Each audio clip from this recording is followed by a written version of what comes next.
Saya suggest macam ni, sebelum kita buka soalan yang pertama, let me address a lot of the questions yang dihantar kat Slido ni, because most probably with one answer it addresses quite a lot of the general questions. Sebab general questions ni semua mengenai soal perancangan ekonomi untuk menangani soal mata wang, soal pelabur, basically what is exactly is the direction and the plan. Jadi maybe I'll answer that first. Kemudian kalau dah terjawab, itu mungkin akan mengurangkan soalan-soalan daripada senior lisan kan. Baik. Banyak soalan ini perancangan berkaitan kejatuhan mata wang yang dikaitkan dengan kelemahan ekonomi negara, merancangkan pelaburan asing khususnya di Pulau Pinang. Kemudian, how does RMKe-12 align with other policies? Kemudian soal skill gap is all about economic growth and skill kan. Baik, kalau kita sakit, it always begins with the diagnosis. The diagnosis has to be correct. And jadi sekarang ini contohnya kita melalui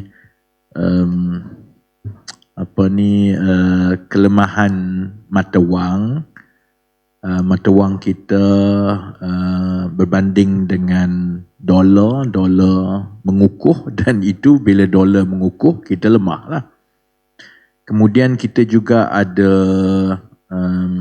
masalah dari segi pulangan di bursa, oleh kerana bursa kita berbanding dengan bursa-bursa lain di rantau ini, bursa kita prestasinya itu dikira tidak memberangsangkan berbanding. I mean, the way to look at it is you look at returns, and so people put a certain sum over a period, you want to get a certain return, 7%, 8%, 10%. So this is how a capital market or equity market performance is compared from one to another, and ours has been giving lower returns compared to other bursa.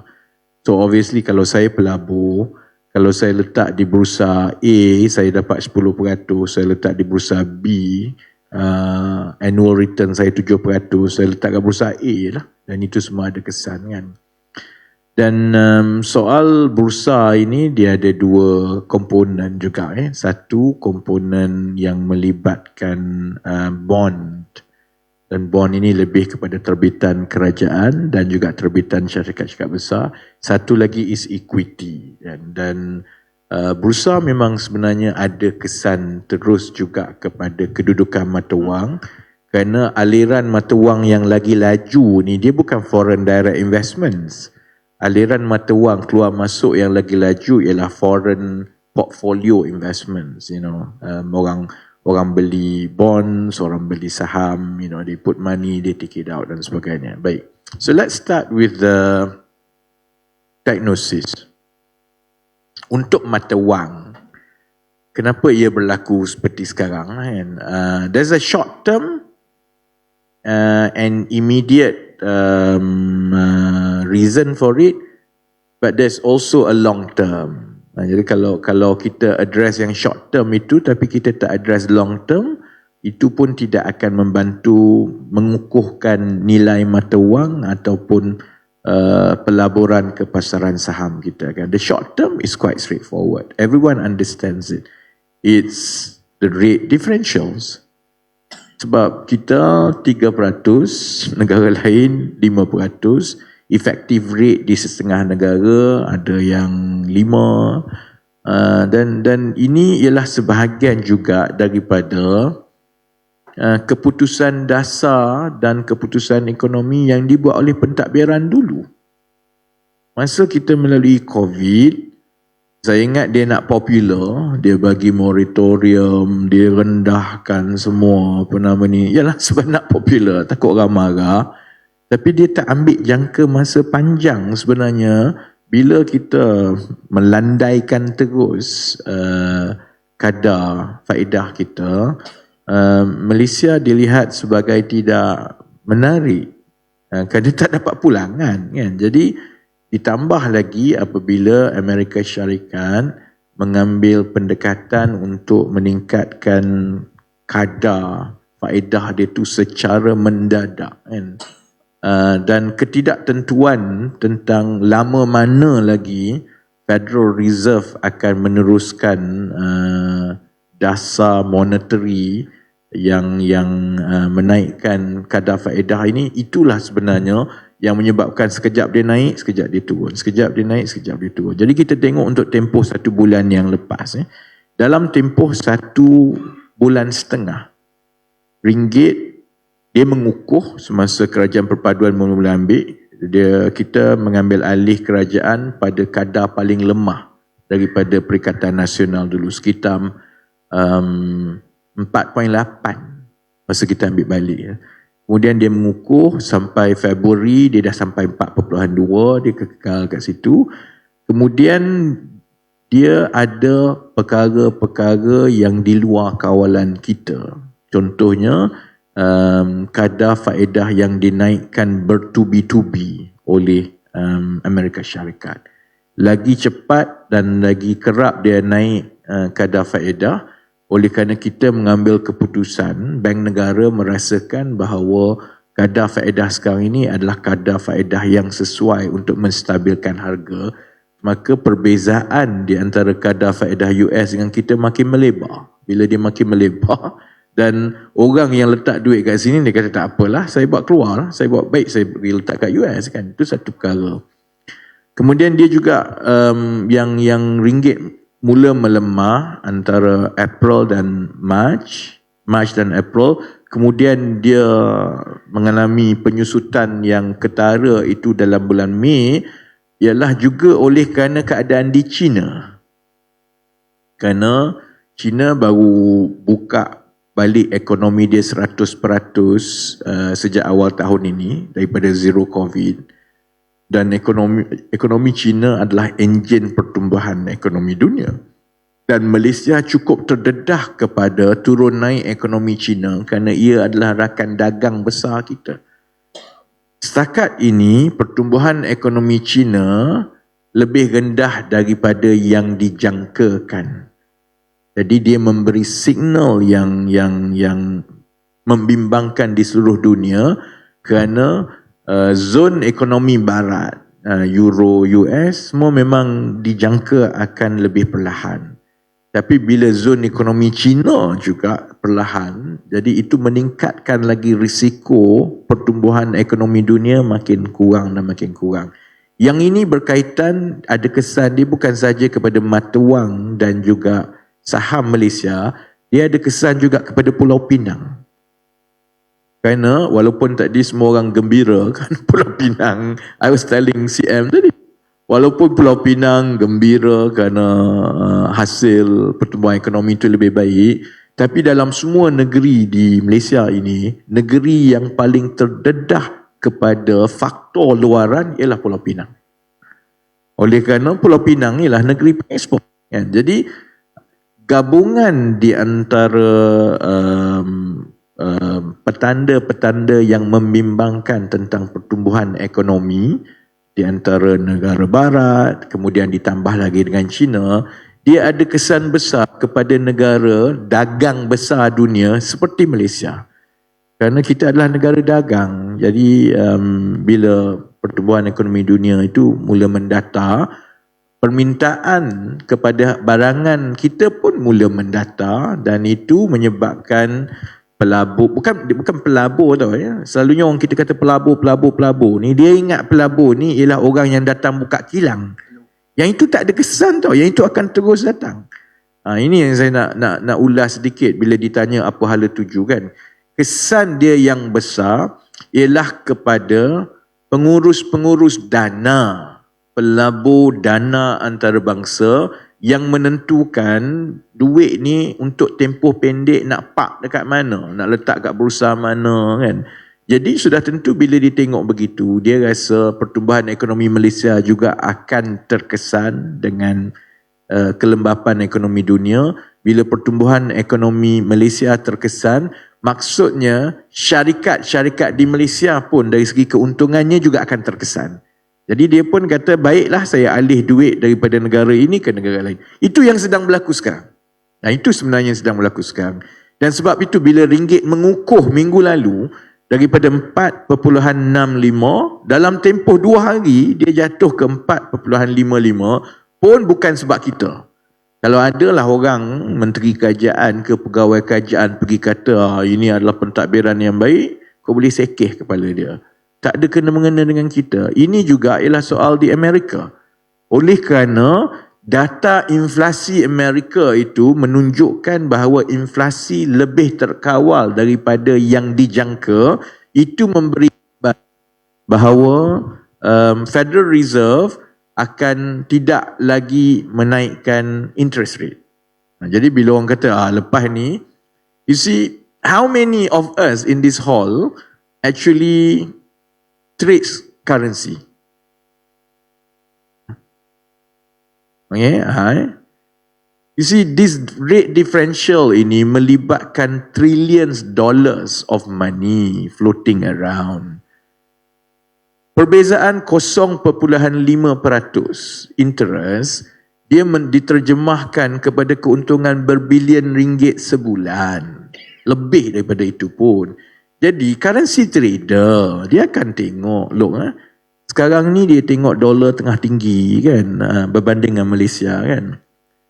Bila ada saja sebarang signal yang dikata lepas ini dolar akan lebih lemah ataupun interest rate akan tak naik dah, what they do, they will short dollar, short selling dollar. Sebab tu saya tanya berapa orang yang pernah terlibat. You see, yang ini berlaku, this is amalan biasa tiap-tiap minggu ke apa. Jadi dia akan tengok, I need to make X% return. How do I make X% return? Satunya ialah I bet that a certain currency will go up. The other one is I bet a certain currency will go down. So when they expect Malaysia dolar akan mula lebih lemah berbanding dengan Malaysia, dia akan short. Maksudnya dia pinjam dolar hari ini, katakanlah 20 bilion, dia kata saya akan pulangkan balik dolar dalam 2 bulan lagi pada kamu 20 bilion, kerana dia ambil 20 bilion dan itu akan mengukuhkan ringgit lah kan, sebab dia and then kerana dia tahu betting dia, bila dia pulangkan balik dolar itu 2 bulan kemudian, dia ada margin dia kerana dolar sudah lemah masa itu. Masa dia beli dolar sekarang is at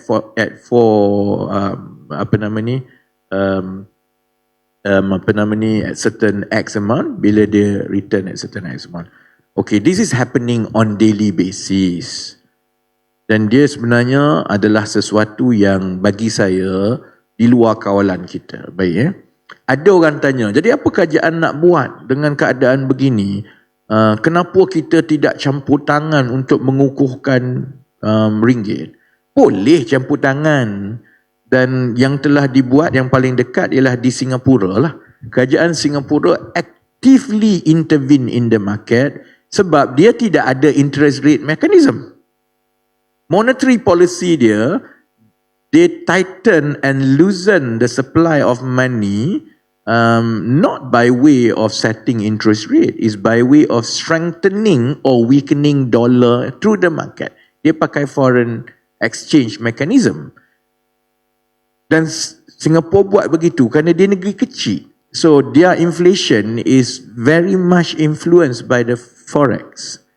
Jadi kalau forex dia lemah, dia akan ada imported inflation yang tinggi dalam Singapura kan. Jadi they use forex mechanism, kita pakai interest rate mechanism. Untuk mengukuhkan Singapore dollar yang orang duk tweet ni, tengok ni Singapore dollar paling hebat, paling kuat, apa jadi dengan ringgit Malaysia semua. Do you know how much Singapore spend in the last 1 year untuk mengukuhkan dolar? 100 billion ringgit. Do you want to spend 100 billion ringgit so that kita boleh kata mata wang kita kuat? Sebab itu saya kadang-kadang orang kata saya ni mulut celupa. Because saya terima kritikan orang tanya apa, tapi kalau tak faham, bacalah dulu. You need to understand how it works. Sebab mengukuhkan mata wang ni kononnya begini, it's not free. You actually have to spend money. So, kalau dalam keadaan kita, kalau tanya saya, do I want to spend 20 billion untuk mengukuhkan mata wang supaya kerajaan nampak cantik?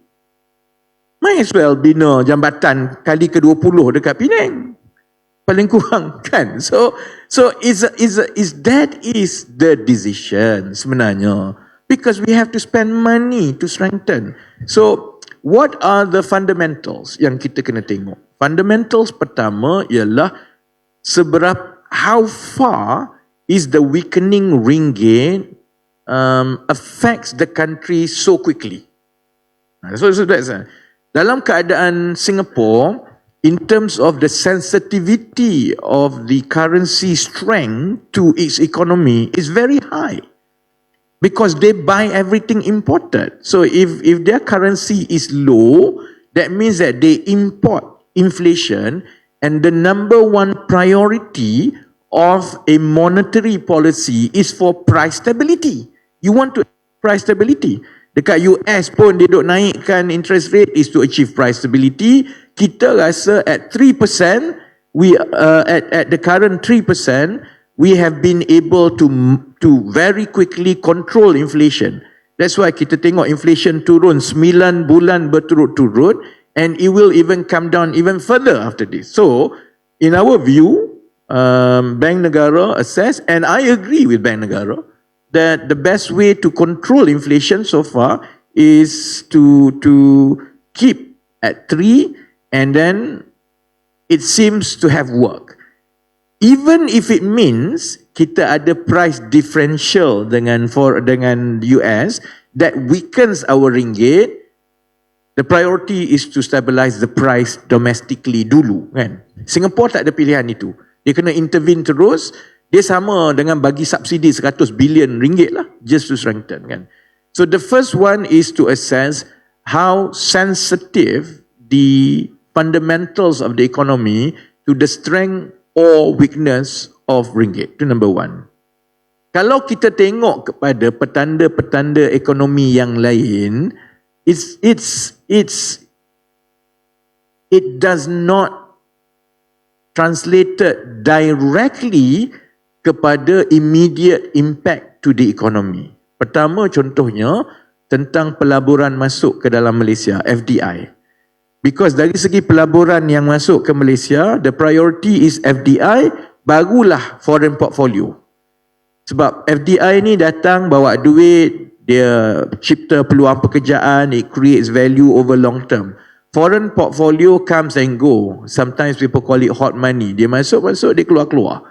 Jadi it doesn't necessarily have a much longer term impact on the economy. So the priority is always FDI. FDI sebenarnya kita paling tinggi dalam first quarter. And jadi maksudnya ringgit pada kadar sekarang ini tidak menunjukkan Malaysia ini ada masalah sehingga orang tak nak datang ke Malaysia untuk melabur. It's still going on. So priority itu maksudnya kita dia tidaklah ada kesan yang serta-merta yang merencatkan ekonomi jangka panjang negara. Kedua, kita tengok kepada inflasi.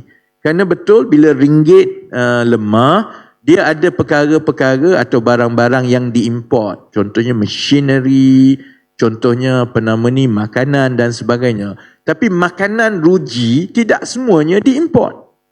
Kita kena tengok juga setiap makanan ruji, beras, susu, sayur, masing-masing tu ada SSL, self sufficiency level masing-masing. Beras kita dalam 60% dan maksudnya bekalan beras tempatan itu mencukupi untuk digunakan oleh keluarga terbanyak. Kalau kau pergi makan basmati itu kau bayarlah. Janganlah mengadu kata harga barang mahal sebab harga beras dah naik kerana ringgit lemah. Yalah kau beli basmati daripada Pakistan. Memanglah mahal. Tapi tujuan kerajaan ialah memastikan bekalan untuk rakyat terbanyak itu mencukupi. Dan bekalan itu kita ukur daripada SSL untuk barang tempatan. So SSL ini yang terkesan sebenarnya akibat daripada orang kata mata wang yang lemah, dia ikut kategori tertentu, dia mengikut SSL. SSL kita yang paling lemah ialah daging. Kerana kita import lebih kurang 80% daging. Yang itu memang naik, contohnya. Tapi ayam tidak, telur tidak. Telur kalau terpengaruh sikit dulu sebab kita import jagung. Kan? So it's a lot more complex than just simplistic. Tetapi soal kenaikan harga barang akibat daripada kelemahan mata wang ini, sebab itu kita tengok inflasi. Tengok satu-satu ni, semua ini akhirnya ada komponen dia dan pemberat dia, dan kayu ukur harga barang turun naik itu akhirnya dilambangkan oleh satu angka inflasi nasional. Jadi macam mana boleh kata akibat daripada mata wang ni rendah, maka harga barang naik, sedangkan inflasi duk turun? If you are in my shoes, what would you do? Yang mana you nak dengar ni? Sedangkan inflasi ni dah pakai, marilah kerajaan mana pun, dia adalah kayu ukur mengikut standard antarabangsa. Kerana kita kena lapor ni inflasi kita, pertumbuhan ekonomi kita, kita kena lapor kepada badan-badan dunia. It goes by a standard assessment globally. It cannot be manipulated.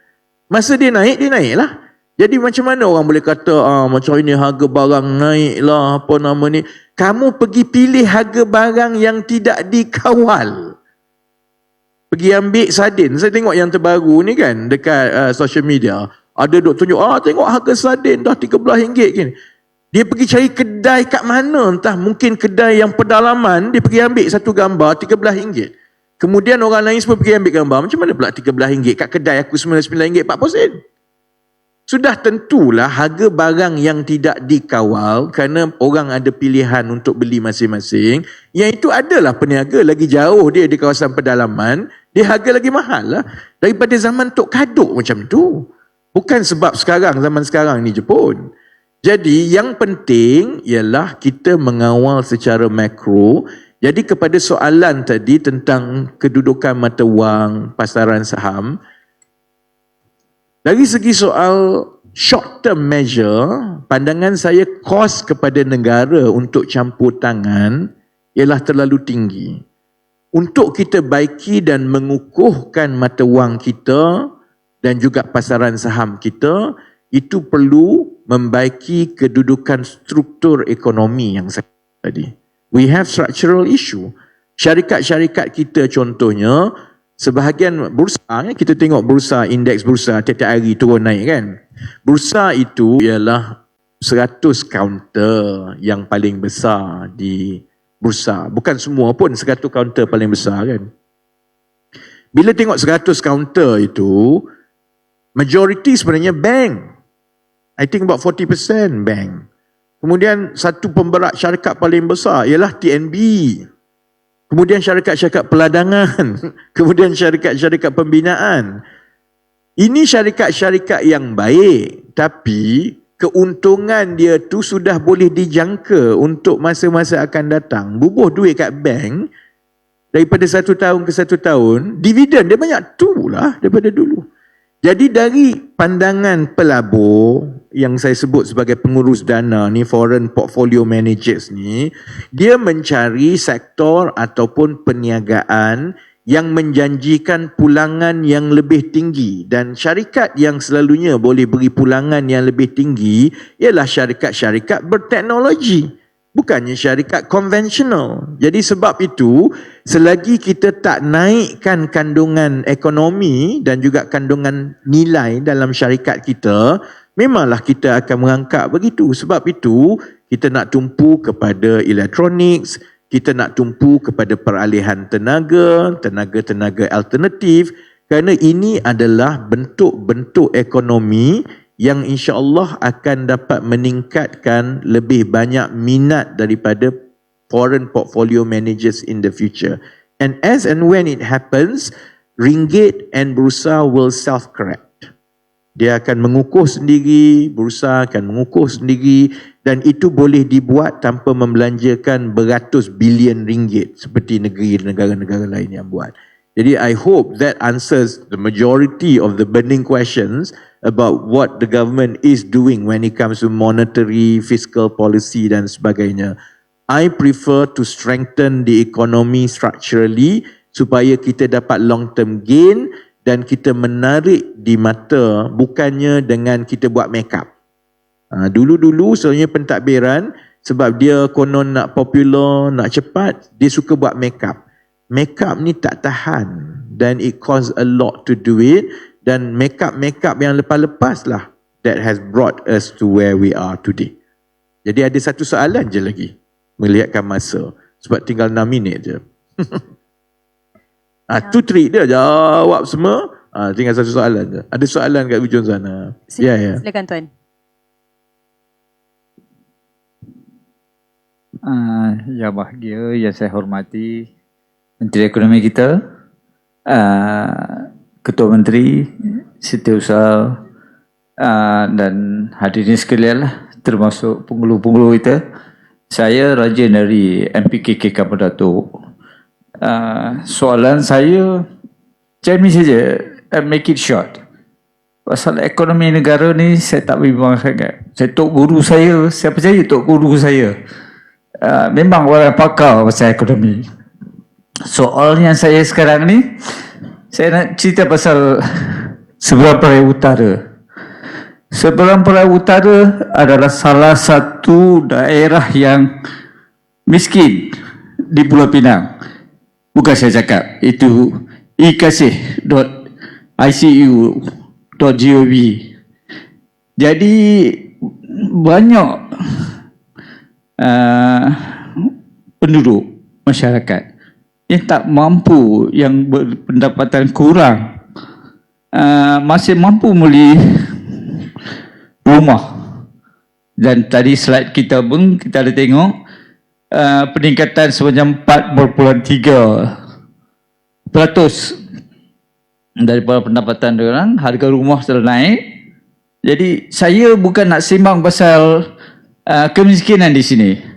Saya cuma minta untuk mengadakan rumah PPR di sini, sama ada dari sewa beli atau sewa. Jadi ada ramai penduduk yang masih tidak mampu membeli rumah dan masih tinggal dalam keluarga yang kelempuk, sampai beranak pinak lah saya cakap.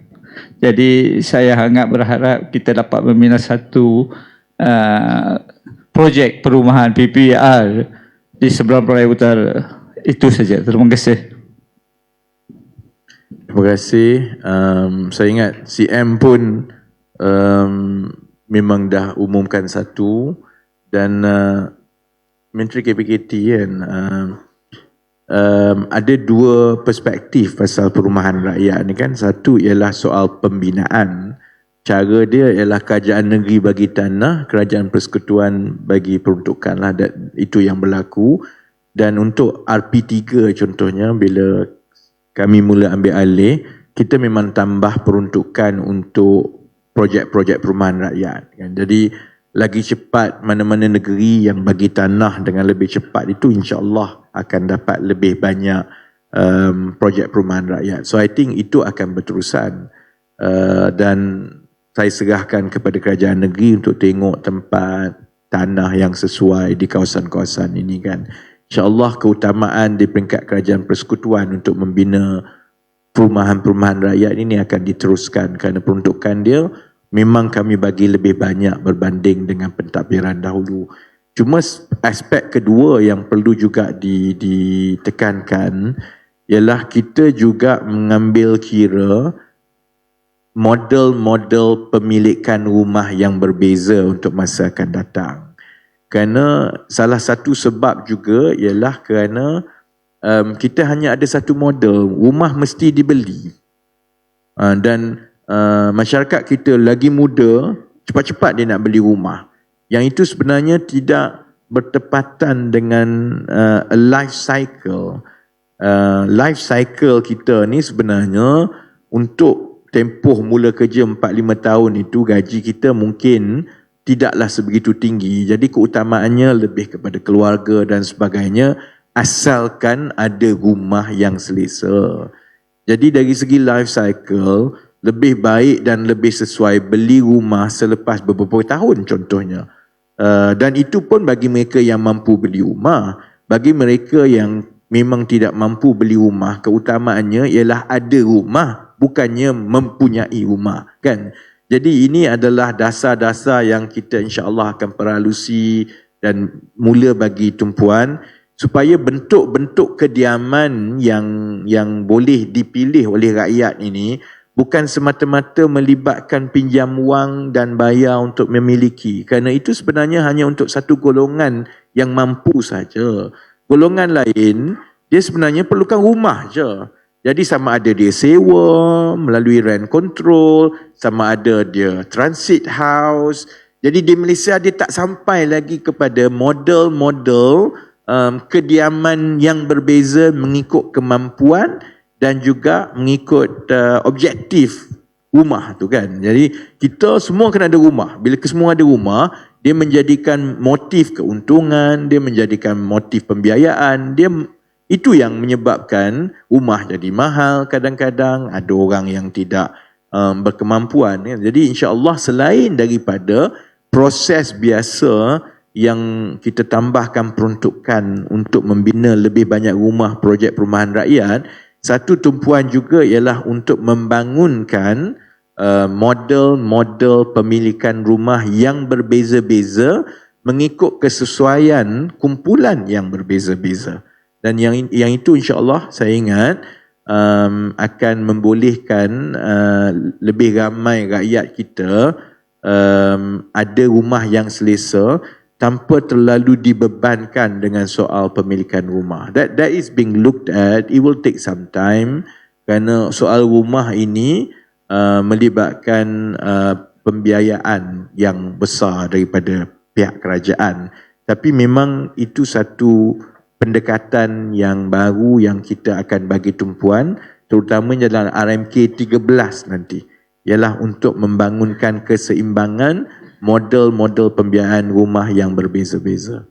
Jadi CM? Ya, bagi projek PPR di negeri Pulau Pinang dalam beberapa tahun ini, sebab dalam 5 tahun tukar 4 menteri, tetapi kita tak putus masih menawarkan 5 bidang tanah di setiap daerah kepada kementerian, dan akhirnya Menteri KPKT yang baru dalam bulan yang lepas telah umumkan dari 5 daerah, 2 daerah telah diluluskan peruntukan untuk projek PPR, satunya di DTL di Jelotong dan satu lagi di Pertam SPU untuk melaksanakan 2 projek PPR, dan dalam seterusnya 3 lagi akan diluluskan oleh menteri. Tak dengar bab tu, saya tengah fikir benda lain. Tiba-tiba ada maybe last question. Baik, Menteri, kita buka satu peluang lagi, silakan tuan. Assalamualaikum. Saya Muhammad Rizal bin Abdul daripada Majlis Bandaraya Subang Perai. Saya nak tanya berkenaan dengan dari segi sosioekonomi. Apabila kita nak seimbangkan pembangunan di sesuatu negeri ataupun wilayah, mana antara perkara yang perlu kita buat adalah pertamanya dari segi peningkatan infrastruktur untuk membuka peluang ekonomi. Yang keduanya hubungan antara kerajaan persekutuan dan kerajaan negeri yang stabil. Kita dulu dah memang kerajaan negeri dengan kerajaan persekutuan tak sama. Cumanya saya ingin mohon kepada Menteri Kewangan, Menteri Ekonomi. Dari Menteri Kewangan, Perdana Menteri. Betul. Menteri Ekonomi. Dari segi bajet peruntukan, sebab kalau kita tengok Subang Perai dengan Pulau Pinang di pulau itu adalah lebih maju berbanding dengan di kawasan seberang. Jadi saya mohon untuk rancangan Malaysia ke-12 ni, kalau kita tengok dari segi untuk separuh Penggal ni, boleh tak Menteri Ekonomi pertimbangkan dari segi sumber ekoturism di kawasan Subang Perai, terutamanya kawasan Subang Perai Utara. Kita mempunyai perancangan yang baik, tetapi dari segi peruntukan tu kita tak ada. Kalau boleh dipertimbangkan, maknanya kita boleh buat lagi dari segi LED, Local Economy Development, yang mana sikit sebanyak dia akan menjanakan pendapatan pada penduduk setempat. Mohon pertimbangan Yang Berhormat Menteri. Terima kasih. Sebelum ini dari segi pembiayaan infrastruktur atau produk pertanian, pelancongan, yalah saya rasa kita ada beberapa perkara yang boleh diperbaiki. Sebabnya pembiayaan daripada kerajaan pusat itu ialah untuk mula-mula. Lepas itu infrastruktur itu diserahkan ke PBT. Lepas tu PBT tak ada duit, lama-lama dia dah tak jadi tempat pelancongan, dia jadi tempat lepak yang orang tak pergi melancong. Jadi itu yang saya tengok over the years kan. Sebab itu yang macam saya sebut tadi, oleh kerana untuk 2 tahun ini pandangan saya ialah kita perlu meningkatkan pelaburan untuk membina infrastruktur dan produk pelancongan. Ia perlu dijalankan secara bersama oleh sektor awam, maksudnya kerajaan pusat, kerajaan negeri dan juga sektor swasta. Dan sektor awam, sama ada kerajaan pusat atau kerajaan negeri, tumpuan kita sudah tentu kepada infrastruktur sokongan. Tetapi produk atau infrastruktur pelancongan itu juga perlu melibatkan sektor swasta supaya ia boleh berdaya saing dan kekal untuk masa yang lebih lama. Sebab itu kita perlukan satu perancangan yang bersepadu di setiap negeri dan juga di seluruh negara, supaya sama seperti mana kami melalui proses peralihan tenaga yang kita akan lancarkan minggu depan. We go very holistic about it dari segi dasar dari peringkat negara.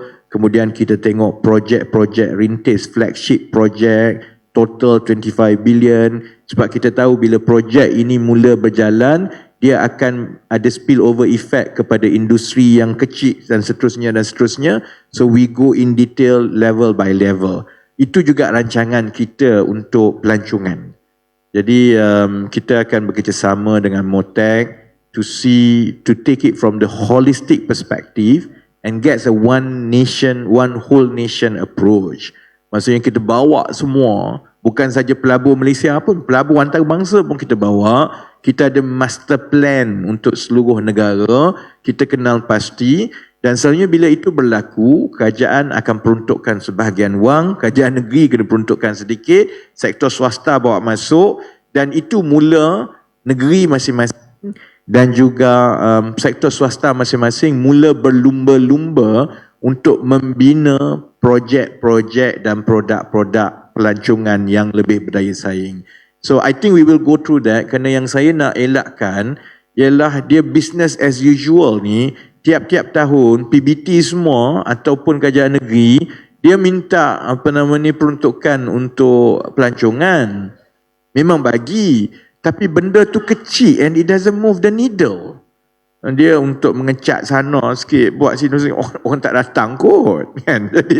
Jadi dia tak menarik. Jadi dia perlukan lebih daripada itu. Then I think kita boleh fokus, kerana kalau kita nak tambah X billion, Y billion kepada peruntukan pelancongan, dia mestilah projek-projek yang pulangannya itu lebih besar. Dia bukan lagi projek maintenance dan sebagainya lah. So I think kalau mungkin untuk RP4 ni kita teruskan dulu yang mana kita akan screen, tapi rancangannya ialah to have that kind of master plan and one whole nation approach supaya kita percepatkan, bukan saja di Pinang lah, di seluruh Malaysia ni kita ada daya-daya tarikan dan produk infrastruktur pelancongan yang baru sebagai persediaan untuk meletakkan Malaysia balik. Because you really can't sell Malaysia kalau kita dengan daya tarikan yang sama berkali-kali, Lepas tu kita duk habis bilion ringgit untuk baiki dataran itu, cat sana, cat sini, dia tak jadilah. Jadi insyaAllah lah. So I think give us some time to work dengan Motek, juga dengan agensi yang lain dan juga kerajaan-kerajaan negeri. But it's also quite high on our agenda jugalah insyaAllah.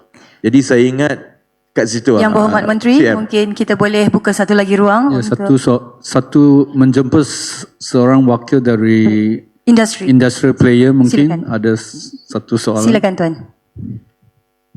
Silakan wakil industri. Bismillahirrahmanirrahim. Assalamualaikum.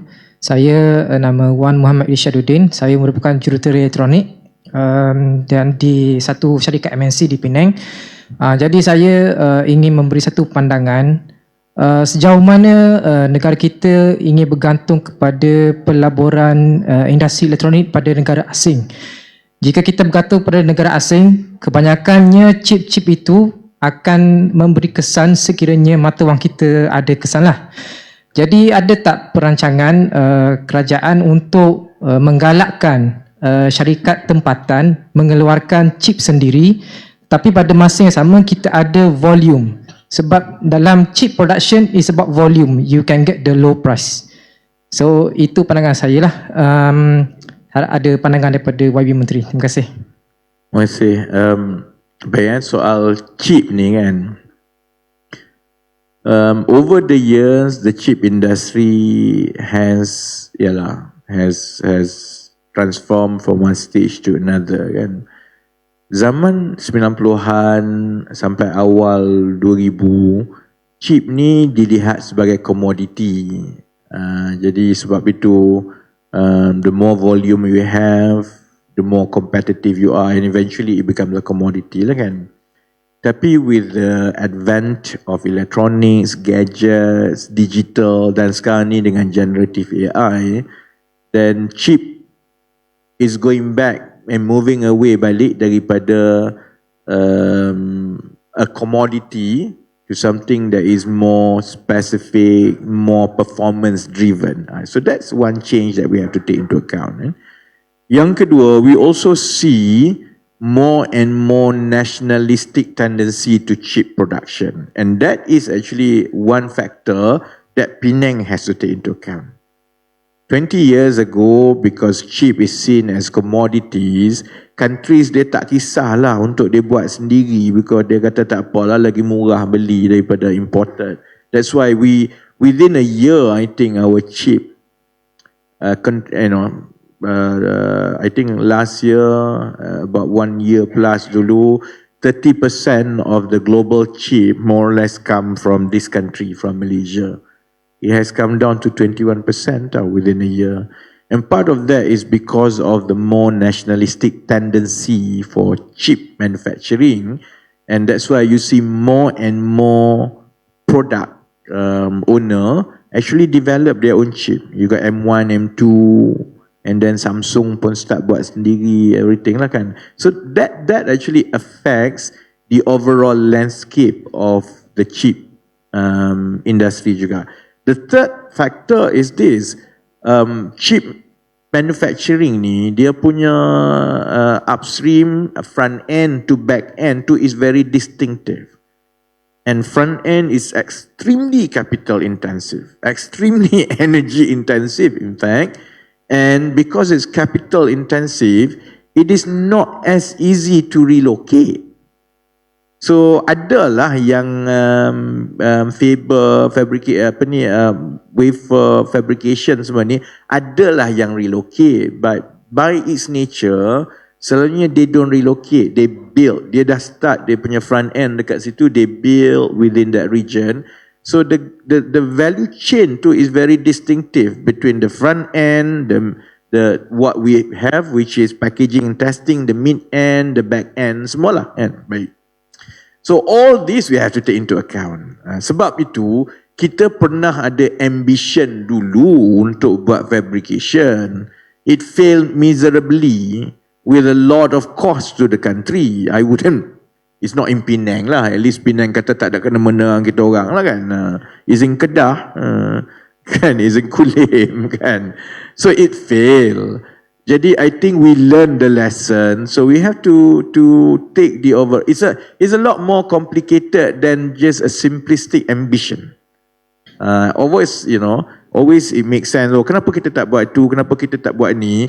We really have to understand, because it is a very big and complex global supply chain. It's not just kita nak buat saja kan. So I think we have to be selective and play to our strength. Sebab itu tadi bila saya sebut pasal chip, what is the next vision for chip kan?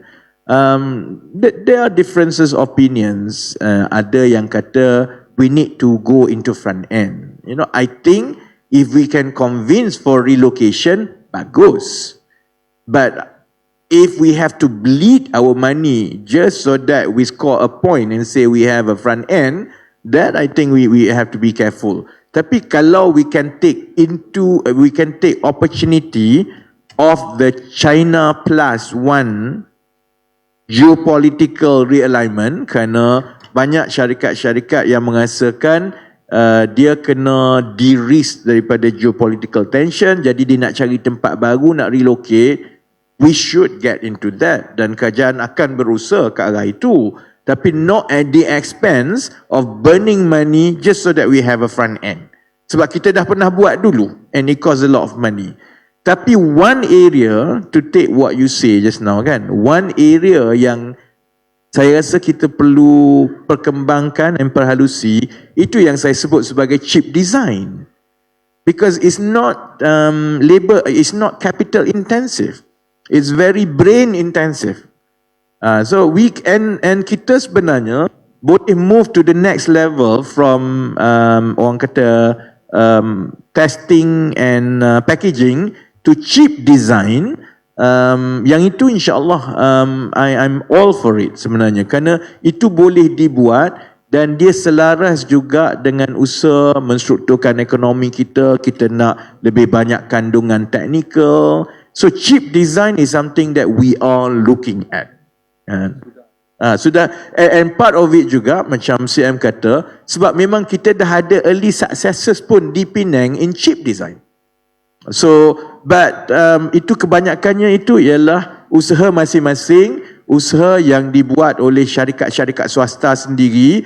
We need to build a clear roadmap with all the enablers in our ecosystem so that we move more focus juga into chip design.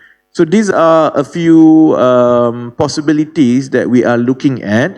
Tapi memang betul, my ministry with MITI and others in the ecosystem, we are looking at what is the next vision for chips and E&E.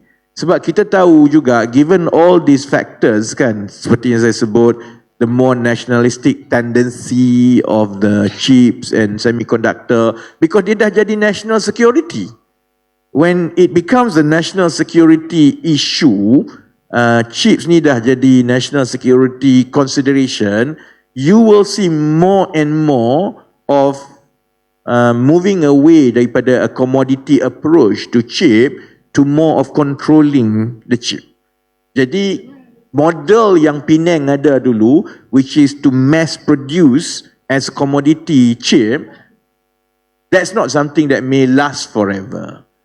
So we need to move to the next, where we design and it becomes performance driven. It's very much tied to specific applications. Then that inshallah is part of what we are doing to build that roadmap for the next vision for chips and semiconductor. Jadi saya ingat we have to stop there. Ada lagi satu lagi. Okay, alright, okay, boleh. Satu last. Silakan tuan. Assalamualaikum and Ahmad Bahamat, Rafizi, and also Chief Minister. My name is E.T. Tan. I'm the CEO of PSTC. And one of the things that, if you don't mind, I'm going to speak in English because my Bahasa is not so good. I've been out of Malaysia for 30 years. I spent 15 years in Silicon Valley and 15 years in the UK. What you are saying is actually absolutely right. I spent 5 years in that company in Kulin you were referring to. And one of the things I think that is very important for us to understand about chip design and IC design, I have one soalan I will ask, but the background is chip design and IC design requires a customer. When you make chips and you want to have volume of chips, the customer must have a big set of volume for products. So the demand for chips is actually products.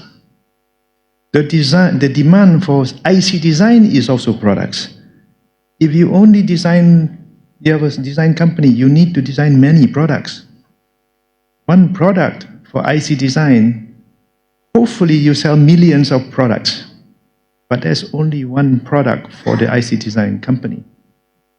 That IC design company needs maybe 20 products. Okay? So if we don't have our Malaysian product company, forget IC design. It's better to have a product company that sell products. You have somebody else make the chip for you. You make more money than the chip. You see, one chip, maybe 10 ringgit, $10. But the product, your watch, your phone, how much? 5,000 ringgit, 4,000 ringgit. But the chip inside, maybe $1.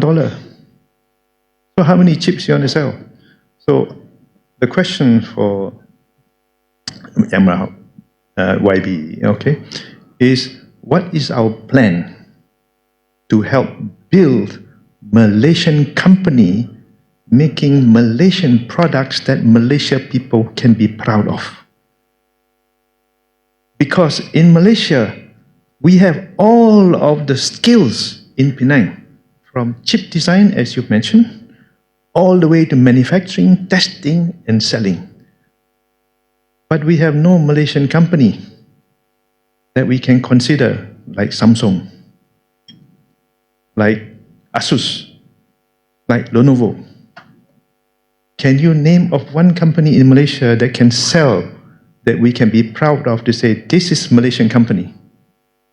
That company will make a lot of chips, will require a lot of companies to do chip design because it's our product. Right now, we're buying from other countries. Those countries' products are being produced actually in Penang. The chips are being produced in Penang. But we're buying those companies from siapa? HP lah, E. Brown lah, all that. So my question for Yang Rahmat, what is our plan to help Malaysian companies? Thank you.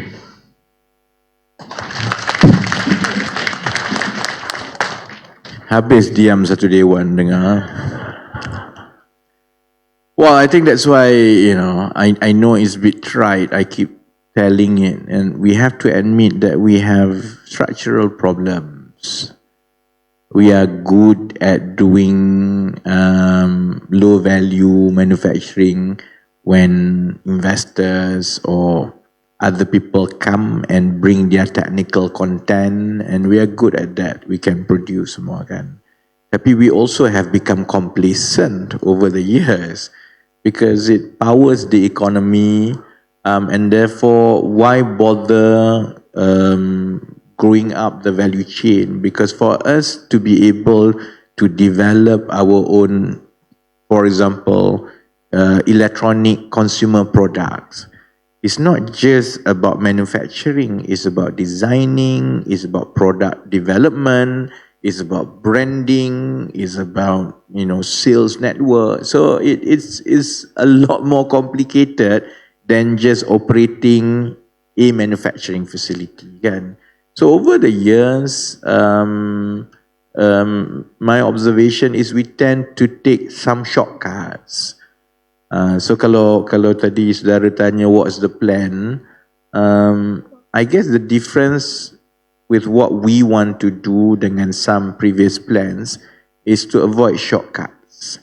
And to avoid shortcuts means to fix how we behave, how our talents are, to fix our attitude towards talents generally, attitudes towards competition.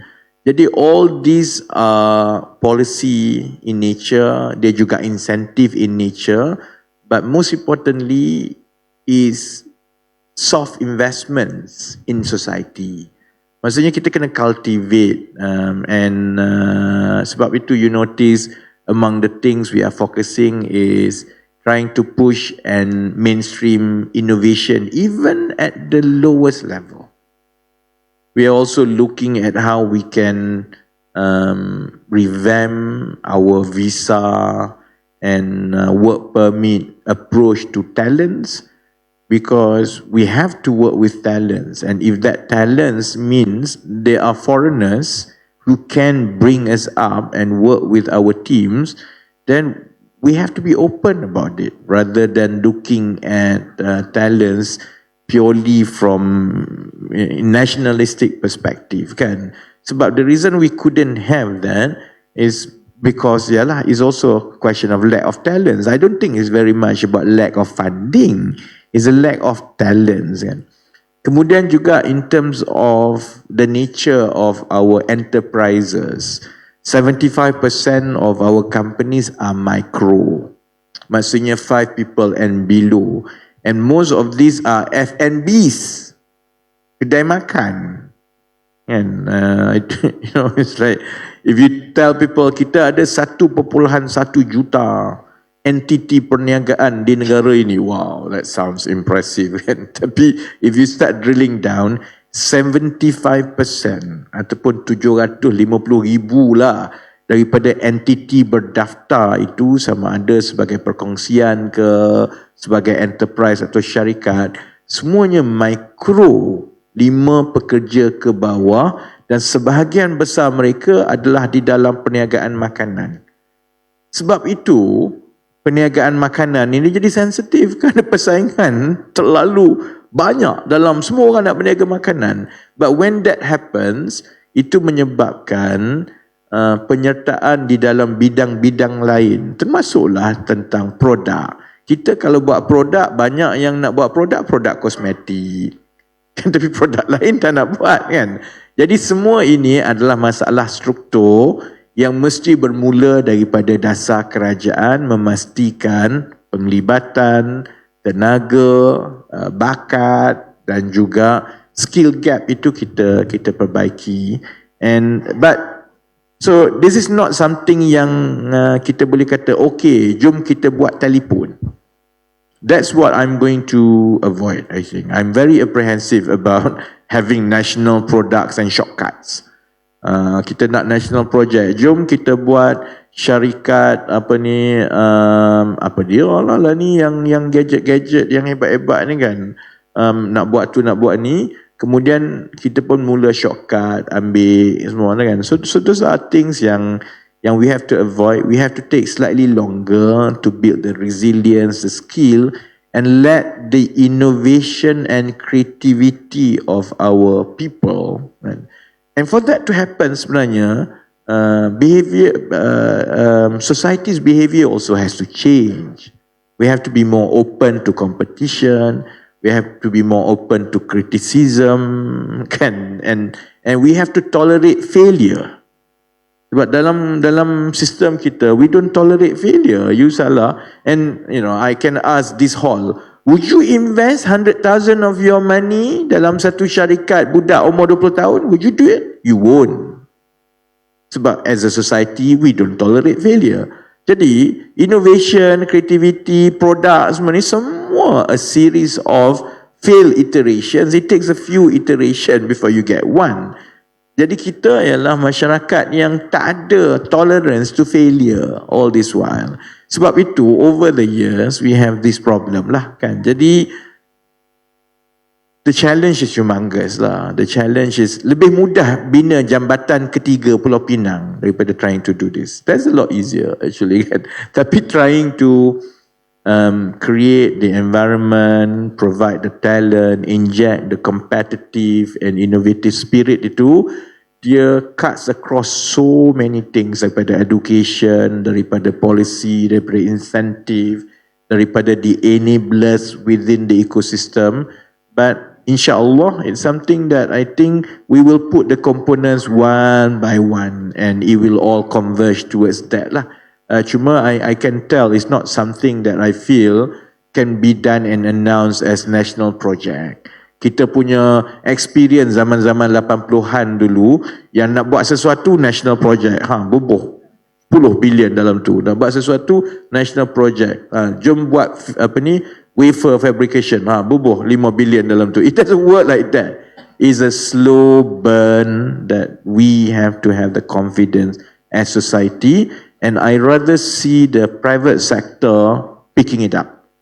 And public sector just invest in the talent, in the system, in the enablers, in the policy, and then itu akan create environment yang baik kepada pelabur, kepada syarikat-syarikat kita untuk mengambil lebih risiko untuk bergerak ke tahap ekonomi yang lebih tinggi.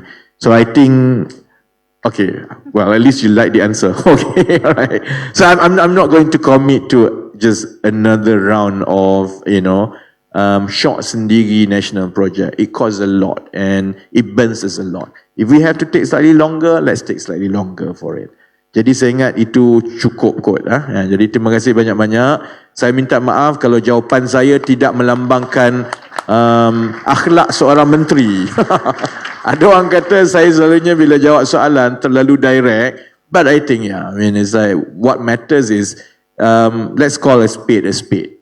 And that's important in policy making. Let's not gloss it, call it a spade a spade. And then I think we can go back masing-masing tumpu usaha kita. At the very least, I hope out of this session, penjawat awam dan industri di Pulau Pinang understand where we are going and what issues we want to tackle at the federal. Jadi dengan itu, terima kasih. Assalamualaikum warahmatullahi wabarakatuh.